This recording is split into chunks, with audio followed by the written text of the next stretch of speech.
All right, first off, I'm going to introduce myself. I'm Allison Farole. I am the Assistant Emergency Management Coordinator for Charlottesville UVA and Albemarle. I am going to pass out some information that I have here. I hopefully have enough. If not, let me know. You guys can easily access this information. We can post it on CBC. Okay. I came on board in March as the Assistant Emergency Management Coordinator with the City, UVA, and Albemarle. My primary focus of my job is to really go out to the community and educate the community on emergency preparedness.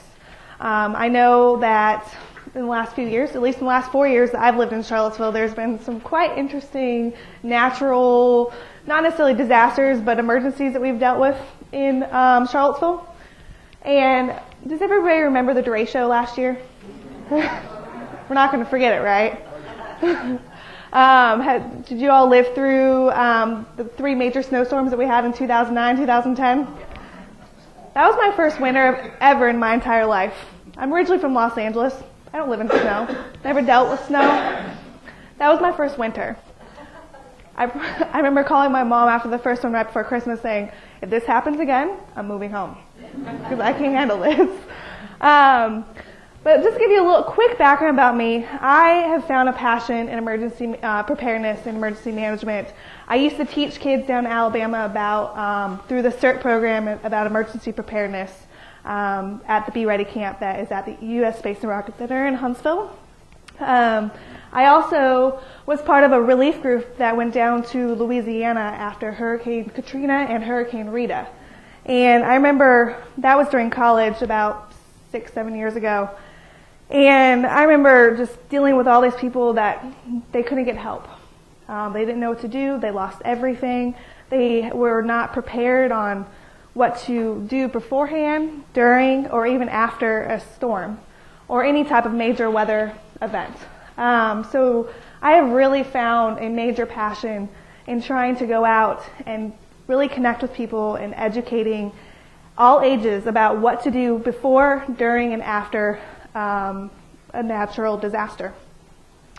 So what we're going to talk about today is kind of emergency preparedness for seniors. Right now, we're towards the end of summer, heading into fall. We're in hurricane season. And hurricane season really amps up during August and September. So this is really kind of going to give you guys a little quick focus on some things you can do yourself. You can educate the seniors that you work with, or you can just pass on to any member of your family, friends, or whoever about what they can do. So as you can tell, emergencies can happen at any time. I mean, here in Charlottesville, we can get flooding, we can get hurricanes, we can get tornadoes, we can get windstorms, snowstorms, we can get earthquakes. Y'all remember the earthquake last year or 2 years ago? To me, that was nothing. I've lived through an 8-pointer, lived through multiple ones. I remember at my previous job, no one knew what to do. They were like, what do we do? What is this? I'm like, it's an earthquake. It's not a big deal. And they're like, what do you mean it's not a big deal? The ground is shaking. And I remember just realizing that, okay, it's okay. Just get underneath your desk. It'll be all right. But people really freaked out. So, as we've learned, anything can happen here in Charlottesville. The fire went in the middle.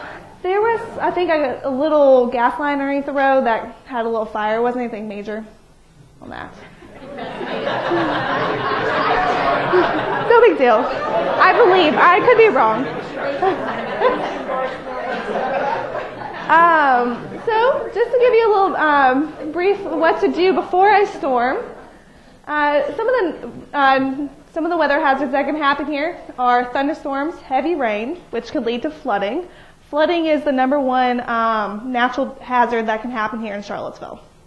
Next is lightning, hurricanes, of course, and then tornadoes. And we'll put on the earthquakes as well. With these natural weather hazards that can happen, many things can happen around us in the community. One is down trees, which can take out power lines and phone lines. We can block roads, have flooded areas, and it can also damage our property. And down here is our fun little radar of the derecho last year. That's what the derecho looked like when it came through last June. All right, so first things first, we want to always prepare in advance. How many of you guys in here have an emergency kit at their home or in your car? Wow, I'm impressed. Honestly, most people don't have one. They don't even know what goes into an emergency kit. They also don't even really know what to do to prepare for a natural emergency or disaster. First off, you want to know about the space that you're in. Know about your home, your workplace, any place that you go on a regular basis. Know where your exits are, know how you can get there, where the elevators are, where the stairs are. You also want to know who your emergency contacts are and how to contact them. Pretty much you want to build a personal network. This is something that we try and really install in seniors and elderly. Because at that point, you need to find the people that you really truly trust. And you want to connect with them and really build a network of phone numbers, contact information, people you can really rely on, who you can call if you need to get out, if you need to evacuate, if you have no power, you can't access water, just really everyday supplies that you need if something happens. Next, you want to figure out how you're going to hear it about emergency. Any type of emergency you can hear about through the radio, TV, newspaper, social media. So figure out multiple ways you can find out about an emergency because not everything is going to really work at that time. Also, talk about what decisions you have to make if there is an emergency. What decisions will you have to make if there is a major snowstorm and you can't get out? If there is a thunderstorm that takes out your power or your phone lines? What happens if there is an earthquake and it really damages the building that you are located in? What are you going to do and what decisions will you have to make? Figure out how you're going to shelter in place and also think about how you're going to get out if you need to evacuate. After that, you need to figure out how you are going to get help and then also stay informed after an emergency or disaster does happen. So, one thing we did talk about in the previous slide is to know your space and your emergency gear. In the building that you either work in, live in, or you go on a regular basis, identify 2 ways that you can exit. This is really useful if there is a fire in that building or if there is an earthquake or if another exit is blocked. Shelter-in-place locations. During a tornado, you want to go into the most central place of the building where there's no windows. Make sure you know where that place is located. That's same for hurricanes. It's a great place to go during a hurricane. And then also, if there's another earthquake, hopefully not, you know what type of places you can go hide under to duck and cover and to really hold on. Now, I'm sure, have you all heard about you can either go underneath a table or a door frame? Okay. Don't go under a door frame anymore. I don't think this is working anymore. Yeah, it's working. It's working? It's when you turn away from it. Yeah. I think the light's off. I think it died. All right, can you all hear me? Okay, so don't go underneath the door frame anymore. You want to go underneath a table or something sturdy that you can really cover your head and your neck, okay? Also, know where your closest emergency equipment is, where first aid supplies are located, an automatic external defibrillator, and a fire extinguisher, okay? Next, build a emergency kit. On the paper I just sent out to you, really gives a great list of supplies that you can use or that they recommend putting into your emergency kit. Emergency kit. First things first, water. Normal human being can only live about 2 to 3 days without water. Okay? The FEMA and VEDA through the state does recommend that you do hold a supply of water for 72 hours, which is about 1 gallon per person per day. That's a lot of water. And if you do purchase gallons of water from the grocery store, they do expire.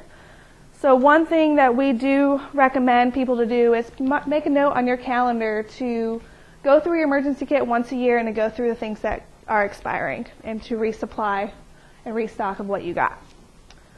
Next, you want to have canned or packaged food with a manual can opener. A lot of people don't really know what the difference is between perishable and non-perishable food. That may seem surprising, but it is true. So, type of food that can go in there, canned food, anything canned. They usually have a pretty high shelf life, about 2 to 3 years on those foods. Any packaged crackers. You want to stay away from anything really salty. That may seem a little difficult for canned food.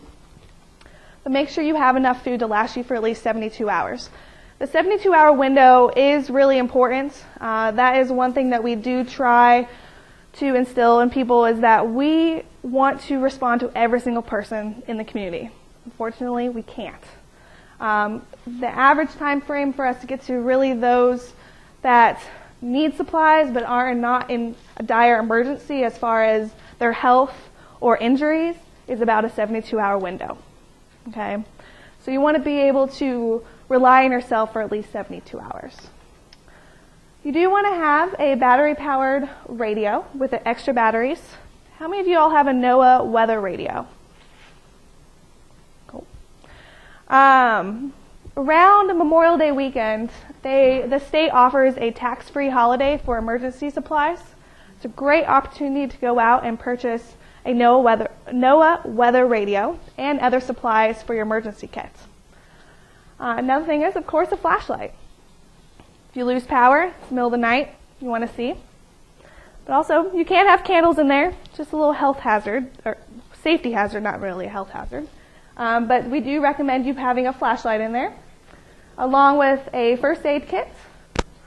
And also, especially for seniors and elderly and baby boomers, we do recommend you always having a backup prescription of your medicine that you take. I know that in some states, a lot of pharmacies will work with you, especially if there is a known hurricane or major storm coming our way, and we do have at least 24 hours notice, that if you go into your pharmacy and let them know, hey, my prescription's about to run out next week, is there any way I can get this filled now so I can prepare for this possible storm that's coming our way? Most likely they will work with you, okay? Along with the actual prescription of the medicine in your kit, make sure you have a copy of the prescription so that if you are needing to evacuate, you have that prescription with you so that you can go to a different pharmacy in a safe location and get a refill of your medicine. Toiletries. We need to make sure we have our hygiene materials in our kits. Also, if you have pets, kids, or you do have your elderly parents or anybody disabled with you, make sure you have special supplies to fit their needs. A lot of people will not evacuate their homes without their pets. Okay? I know that something we are working in our office is to make sure that all shelters that we have will accept pets with you. A lot of people will not evacuate to shelters because they do not want to leave their pets at home. Does anybody have any questions about the emergency kit so far? All right. Emergency contacts. Alongside the emergency kits that you want to build a emergency family plan. And along with this plan is emergency contacts. Make sure you keep a list, either a typed or handwritten list in your kit with personal information as far as your spouse, significant other, emergency contacts, any schools that you may have children at, elderly care that you're using, or anybody that's outside of the area that you will possibly want to contact. How many of you guys have an address book at home? How many of y'all keep all your contacts on your cell phone? All right. Now, how many of you guys memorize every single phone number you use on a daily basis? Not everybody, right? So, unfortunately, today with cell phones, I don't memorize numbers. Majority of Americans don't memorize cell phone numbers or numbers in general anymore. If we lose power or during an emergency, we can't charge our cell phones every day. So, if you need to get in touch with somebody, how are you going to find that phone number if your phone's dead? That's only for cars time. Well, your car, or what if you're somewhere you can't access your car? Okay. It's not going to help you. No matter who I contact, it's not going to help. And it doesn't really also help either that the payphones aren't around really anymore. However, it is always good to have this contact information on a little piece of paper in your wallet or in your purse, just in case. You never know. There you go.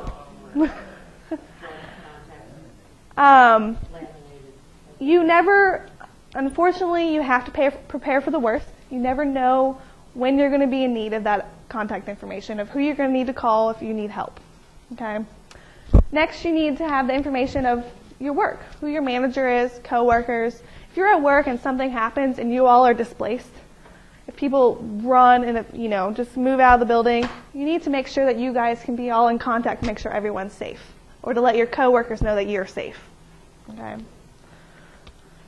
So during the storm, there's multiple ways we can hear about emergency. First is through television and radio. Of course, through our weather radio. Next, the newest way of hearing about emergency and the number one way that people are communicating with each other is through social media.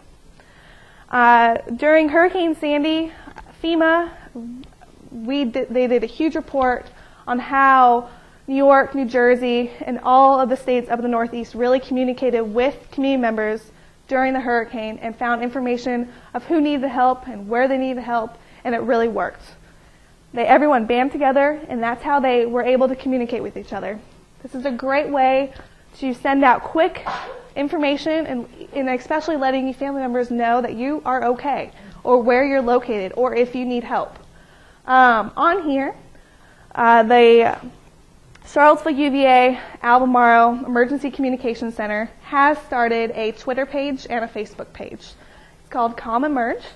If you guys want to document this information down, please follow it on Twitter and Facebook. We use these social media sites to talk about any closed roads in the area, if there's flooding, we can talk about what roads are flooded. We also put out some information about just preparedness tips.